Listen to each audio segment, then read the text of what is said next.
Thank you very much. Thank you very much for the kind introduction. So, can you hear me? Wait, okay. So, first things first, some acknowledgements for everyone that was involved in the project. This was a very big treatment.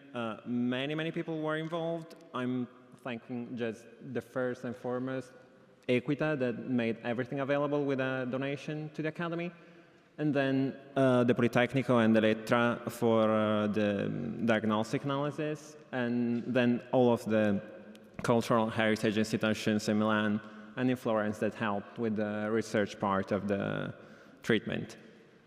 So, some of you may remember that this was first presented last time in Warsaw as a poster. And the most keen-eyed of you may actually notice that this cartoon is a different one from the one on the previous slide. So there's a reason for that, and we're getting to it. But so this was a poster last time, and with a very unflattering photo from the amazing photographer from Poland, and which I'm pretty sure everyone remembers. So this is the cartoon we are working at the moment. It was restored in 1982, between 1982 and 1983, and it's a large format cartoon from the very end of the 18th century. So, who's the artist? Andrea Appiani. He was the premier peintre by Napoleon in Italy, and he was the most important fresco painter in Europe. At his time, I'm pretty sure none of you have any clue who he is, because most of his work has been destroyed during World War II because Milan was pretty heavily bombed, and yeah. So the most important testimony to what he actually did is his graphic work at the moment. So mostly drawings at the Academy. About 500 drawings by him are known at the Academy, and many other in various different collections. I've contacted some of your institutions in the past couple of years. If any one of you has a drawing by Appiani, you have been contacted. And in the past, there were also 20 cartoons at the Academy by him, and now just 2 are left. The one from the previous poster and the one we're talking about currently.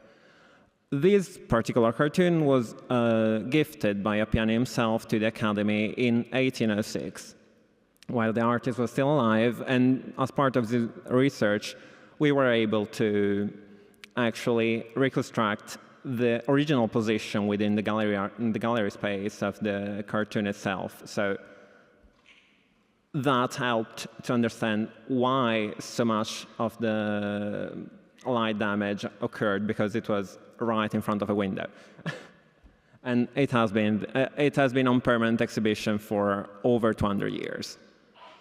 So the cartoon is for a fresco in the Royal Villa in Monza, and particularly from the Rotunda, a small building in between the main part of the villa itself and the greenhouses.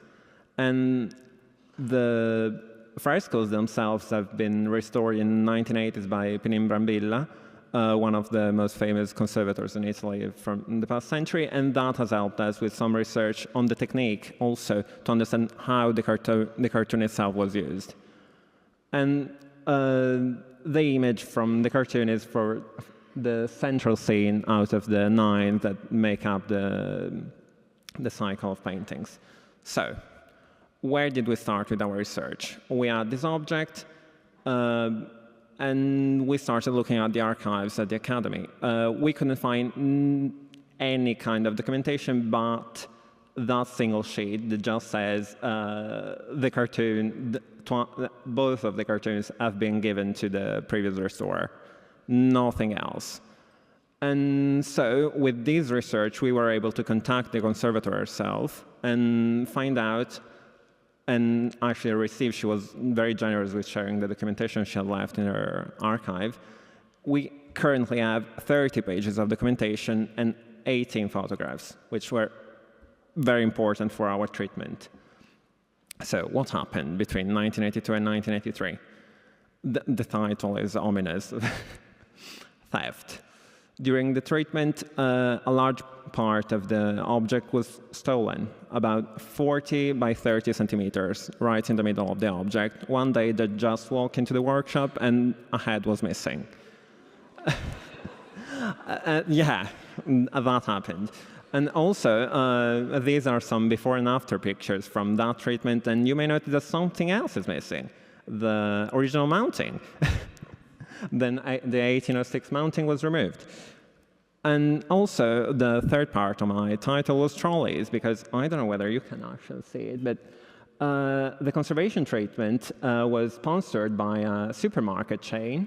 So the cartoons went on temporary exhibition into 3 different supermarkets in the spring of 1983.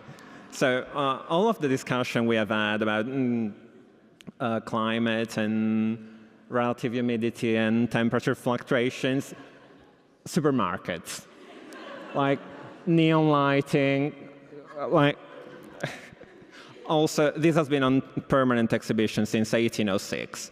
Like, yeah, through 2 bombings. But yeah, 2 bombings and the life it has had didn't leave no scar to the object. So yeah, this is what it looked like before the 1982 conservation treatment, between December 1982, February, March 1983. I'm just going to say 1983 from now on.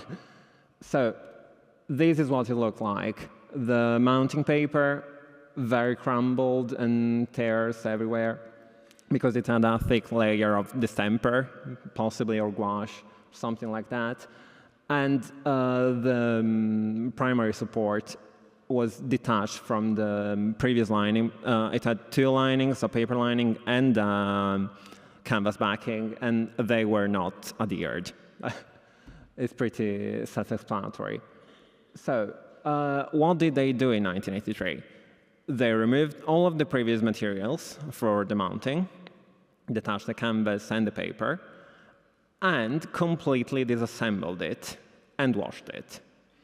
So yes, that's the comparison they took of the before and after. Also, the tide lines were created when removing the previous mounting. They were not part of the object, so they had to wash it to get rid of the tide lines they had made.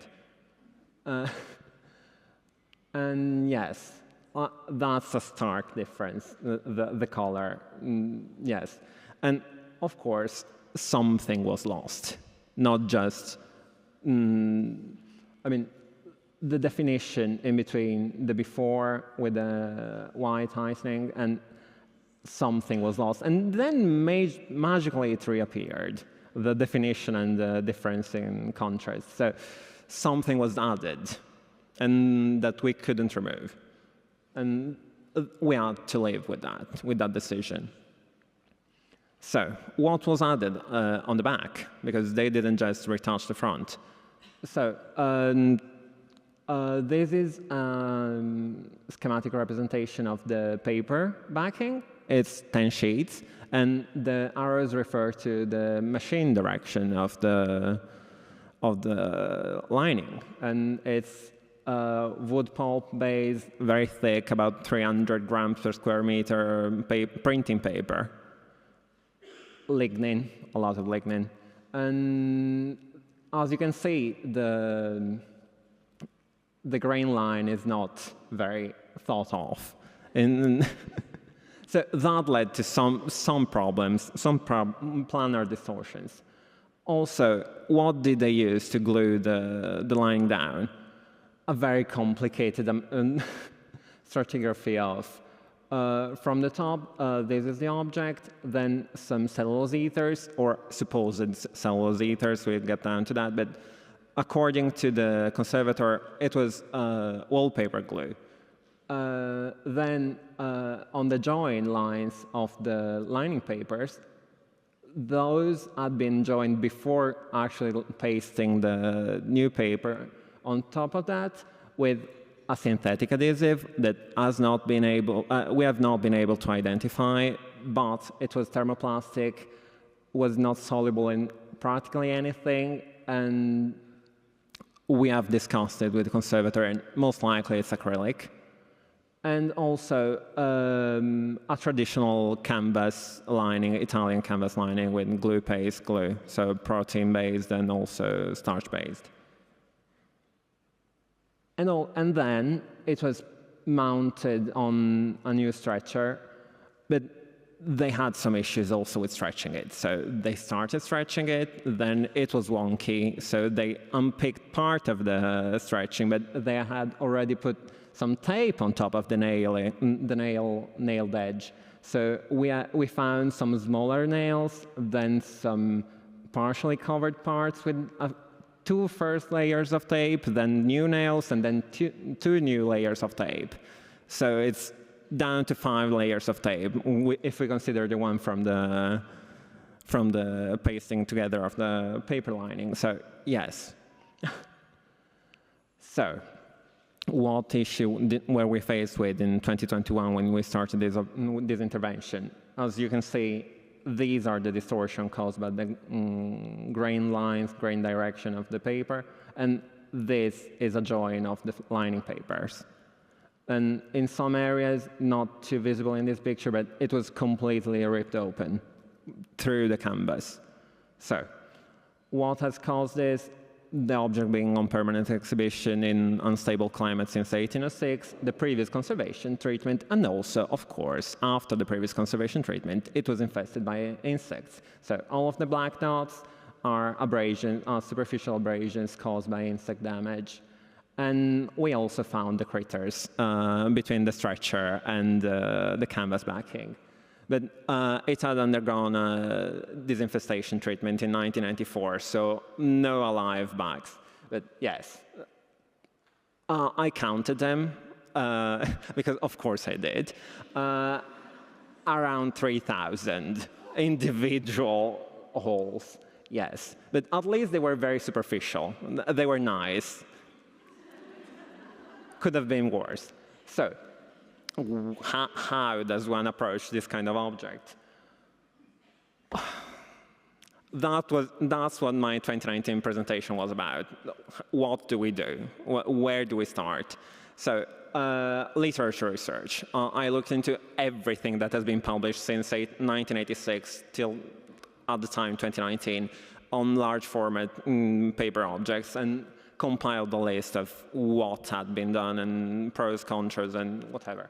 So also to that, we have to add that we had some particular issues. So lack of information, because we don't know what had been used, because even though we had a 30-page documentation list, nothing on the adhesives was listed, and everything had to rely on the memory of the previous conservator that had worked on that 40 years prior. And she's also a wall painting conservator, because of course she is. She's not a paper conservator. Yes. The unstable exhibition climate that the work was in since 1980. Also, we couldn't move that. We had to work in the hall it was exhibited in, because it was too large to fit either through the door or into the door of the new exhibition, of the conservation workshop, so we had to make do. Also, yes, it's a large object. It's also almost 2.5 meters by 2.5 meters. That amounts to almost 6 square meters if we consider all of the edges, and yes, a lot. How did we approach the lack of information? Through documentary sources, the comparison with other cartoons, at least to understand what the main part of the object was about, and through a lot of technical studies, both multispectral, hyperspectral, time-gated luminescence, XRF, and all the rest. We threw everything that we could at the object and see what stuck. So, just in brief, the primary support, drawing materials, and then the lining materials. Through infrared transmitted imaging, we could see better what the structure of the paper was, and also we noticed what we suspected from the documentary research, that only part of the drawing presented black pigment on the verso that had been used to transfer it to the wall. So as the British Museum presented in the first talk, that cartoon had been transferred using carbon paper, but an additional sheet of carbon paper. So this was just covered in pigment directly on the verso of the object, but not on the top part because it's sky. There was nothing to transfer. So that seemed interesting in the beginning, and then when we actually went down and tried to remove the adhesives, we noticed that that made a difference in how the adhesives aged. So yes, that was interesting. The original materials, a lot of different materials have been used, mostly dry materials, but also some lead white tightenings. And this is just what we got from our first initial microscope look around, and then through the multispectral imaging and fancier multispectral imaging and hyperspectral, and then time-gated and time-resolved photoluminescence, we got to pinpoint down, for example, that these parts, these lead white parts, are most likely made up of a mixture of either two types of lead white or lead white and some barium sulfide. But yes, that will be the subject of a different talk. But what we were actually most interested in for the conservation treatment itself was the adhesives. What had they used? Because we didn't know, and we still don't know. Despite all of our best efforts, the spectra results were too similar to figure out what actually was used, and we didn't have access to gas spectroscopy, mass spectrometry. So yes, we had to make do with what we had, and what we had was experience, because we are conservator. We have to adapt. So when science doesn't give us a reply, we just try and find out. So that's what they're called now, lipase and the ionized water, because that's what worked. So also the unstable climate, that's the exhibition hall. It's the main hall of the Academy, and that's where it was hung before the conservation, and that's where it's going to be hung someday. So this is our humidity and temperature situation. It's not ideal. We had fluctuations. This is not even the worst of it. Almost the worst of it, but yes. A 30% humidity change. We had a 15% change in a single hour, down to that. But the temperature was pretty stable at least. Also, we compared that, the two of them together in average, and we found out that during summer, when the room was not used by the Academy for its public functions, the system was pretty closed, and instead, when classes were happening, the system was more open to the outside environment, so it reflected what actually was happening on the outside of the building. But also, a great plus for passive climatization, very thick walls, almost 1 meter thick walls in brick from 1700s, part of it, part from 1600s.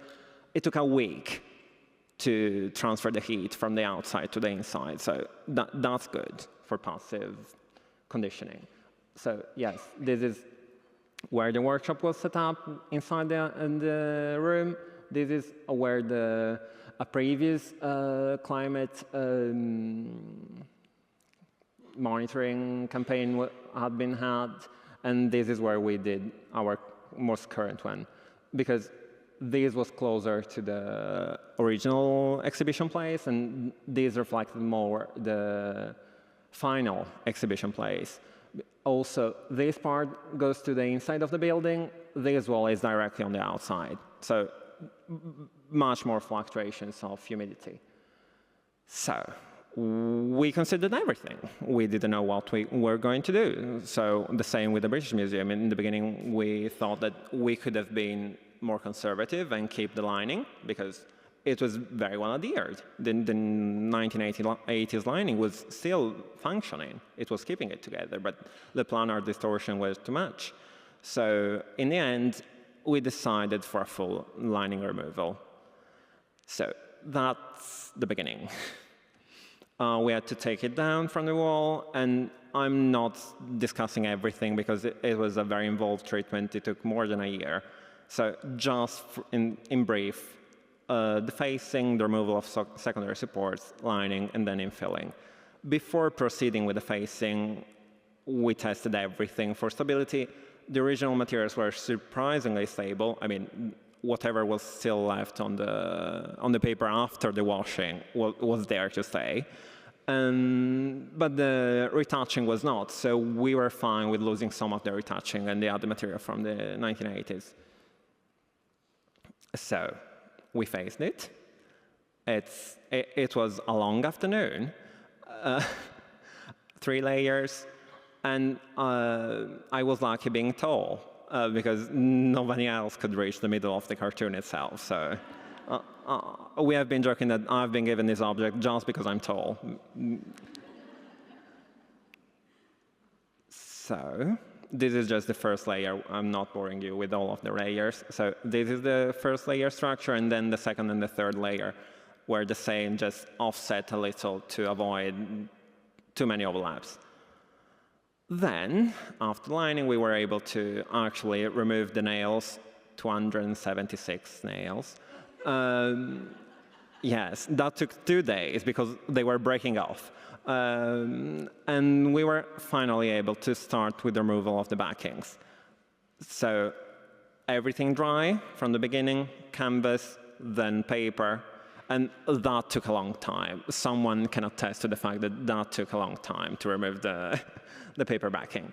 And then we started with water, because it was supposedly a cellulose ether, so we tried with water, and it worked in some places. And then we started throwing everything at it. So I'm just showing you what worked. This is protease from, because these areas are where most of the old adhesive from the previous lining was still there, and this that's left is the new adhesive, the synthetic adhesive that we got rid of with lipase. These are just some of the tests that we did, and nothing was working. So we did a lot of testing. And this is what we were left with after the removal of everything. Not the prettiest picture. But yeah, then we flattened it. Also, another long afternoon. I'm not boring you with that, but yes, flat. Lining, that was 3 days. 3 layers, 1 layer for each day. This is the second lining. And we had to go on top of it because we couldn't afford a bridge. So it was just felts and then boards, very thick layer of felts and then boards.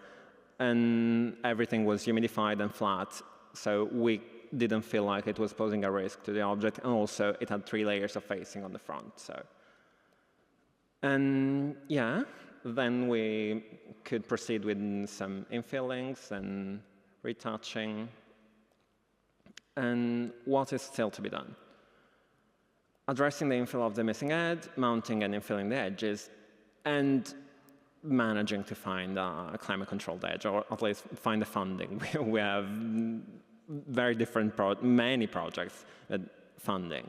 So for the head, in the 1980s, they decided not to infill it, but discussing it with the curators and the ministry, we decided that, considering that we had a picture from right before the theft happened, it made sense to infill it. So it has been decided to make a digital infill of the digitally printed infill of the missing head, and then mounting.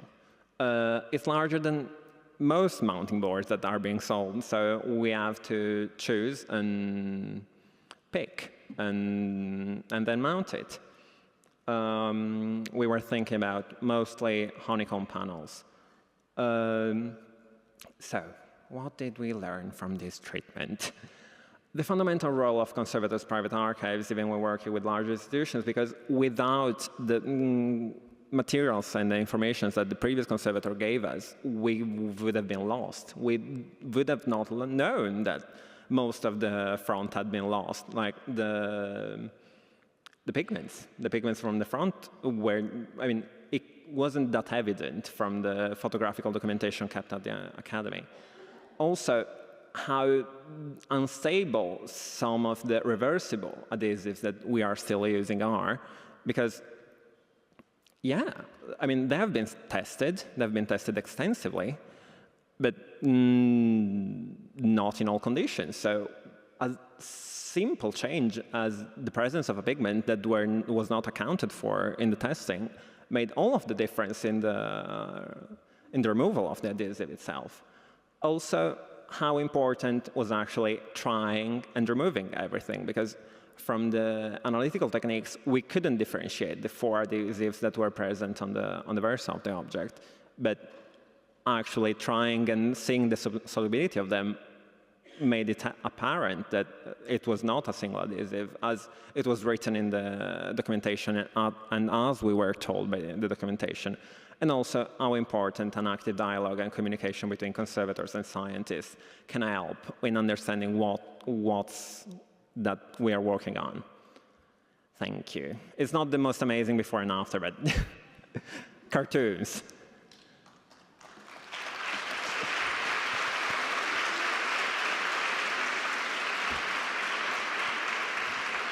Thank you so much, Simone. And after all your efforts, it's amazing that you did not lose your sense of humor. So we have a little time for 1 or 2 questions before we proceed. Is there a question or? Yes. You know, I'm going to have to ask. You are the new Fuchs Köln.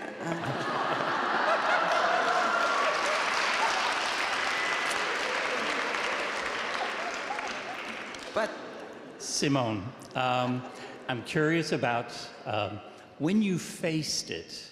Yes. How had you gotten the cartoon flattened well enough so that the ripples weren't affecting the facing? And if I may ask also, can you talk about how you did your digital reproduction of the face that was missing? Yes. Was it printed onto a separate piece of paper that was inlaid into the area? And what kind of paper did you use? I only ask because I've done something like that similarly, but I printed on gossamer tissue. So you have the tracing, it's just a faint reproduction as opposed to a thicker. Yeah. So,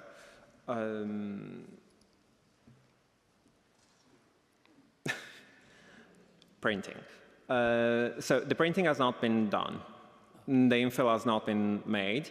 We have decided to use Western handmade paper. At least that's what we are supposed to be using, but we will see what the printing actually looks like on top of it. Also, we are thinking about using a coating of something on top of the paper to assist with the ink, because we're thinking about using an inkjet print, pigment-based inkjet print, but they are not the most stable on uncoated paper. I mean, according to what the IPI says, so we were thinking about using some sort of acrylic coating. Also, that would be completely reversible. It's a patch added onto the lining, so that could be removable. Your first question was about? Flattening it. Flattening. So, yeah. It was not that deformed. I mean, there were huge deformations, but they were not tight deformations. So using small pieces of facing paper, we could just accommodate for that. And also humidifying it a bit during the, I mean, it humidified itself with the Funori during the application of it. So it relaxed completely, and we were able to paste the paper without any ripples. Smaller pieces, 15 centimeters by 15 centimeters about. So And you use Funori?